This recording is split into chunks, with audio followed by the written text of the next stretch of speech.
समूह क्रीड़ा प्रतियोगिता अनुष्ठित हो जाइछे।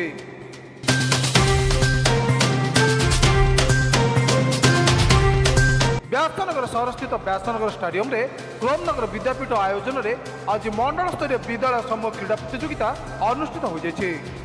अनुष्ठित कार्यक्रम में मुख्य अतिथि भाव कोरे विधायक आकाश दास नायक जोगदे उद्घाटन करथिले। छात्र छात्री मानकर शिक्षा सहित खेलकूद एक अभिन्न अंग, तेणु छात्र छात्री माने खेलकूद सामिल हवा जरूरी एवं आगामी दिन में यह स्टाडियम बहु उन्नतीकरण होगा जाऊँगी जहाँ क्रीड़ाविद मानक अनेक सहायता प्रदान करिबो बोली वक्तव्य कहिथिले।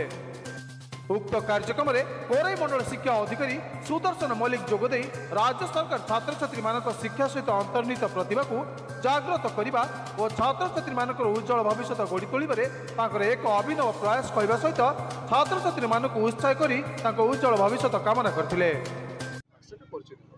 सुदर्शन मल्लिक मंडल शिक्षा अधिकारी कोरी 14 एवं 17 वर्ष कम बालक बालिका मानकर मंडल स्तरीय क्रीड़ा प्रतियोगिता अनुष्ठित होउछि। एथिरे जो माने कृतकार्य हेबे से माने जिला स्तर को जिबे, जिला स्तर जो माने कृतकार्य हेबे से माने राज्य स्तर को एक क्रमान्वय रे से माने भारत वर्ष रे खेल खेलिबार सौभाग्य अर्जन करिवार सुयोग अछि। क्रीड़ा मान को विद मान को यही उत्साहित करिछु ये खेलवाड़ मनोभाव नहीं जितवा कथा जेतिकी नहीं क्रीड़ा रे श्रृंखला को अनुधावन करी क्रीड़ा रे पारदर्शिता हासिल करिया पई मु समस्त को उपदेश देछि। तेबे ए मंडल स्तर क्रीड़ा प्रतियोगिता कार्यक्रम में प्राय 50 रु ऊर्ध्व स्कूल जोग देथिबा बेले एते 400 रु ऊर्ध्व छात्र छात्री भाग नेछथि। तेबे उन्नत छात्र छात्री माने जिला स्तर रे खेलिबे एवं जिला क्रीड़ा रे खेलिबा परे राज्य स्तर रे खेलिबे बोली विद्यालय स्तरीय क्रीड़ा संगठन मुख्य उपदेष्टा संजय कुमार देव कहछथि। संजय कुमार देव अवसर प्राप्त प्रधान शिक्षक क्रोमनगर विद्यापीठ।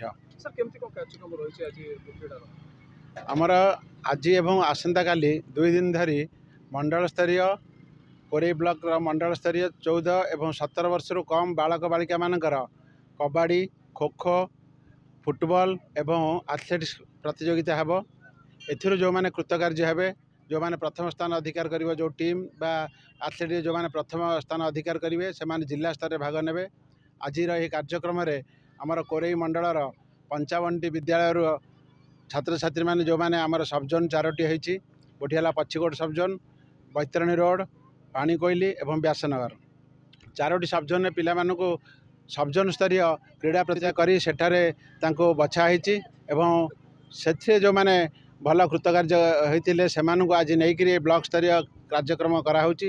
एठू जो माने पुणी कृतकार्य हेबे से माने पुणी जिला स्तरीय कार्यक्रम में भाग नेबे। आमर प्रतिवर्ष कोरेई ब्लॉक जिला स्तर राज्य स्तर को एवं किछि पिला मध्य जातीय स्तर को उन्नीत होई भाग नैछन्ति। तेणु ए वर्ष मध्य आशा करूछु माँ विरजा कृपा करंतु आमर कोरेई मंडल अधिकांश पिला जेपरी राज्य स्तर एवं जातीय स्तर को उन्नीत हेबे।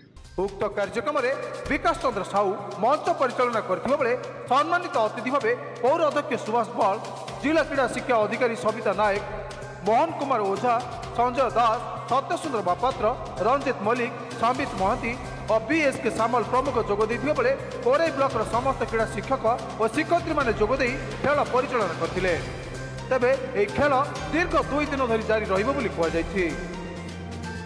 जाजपुर प्रशांत कुमार पात्र रिपोर्ट न्यूज 1 ओडिशा।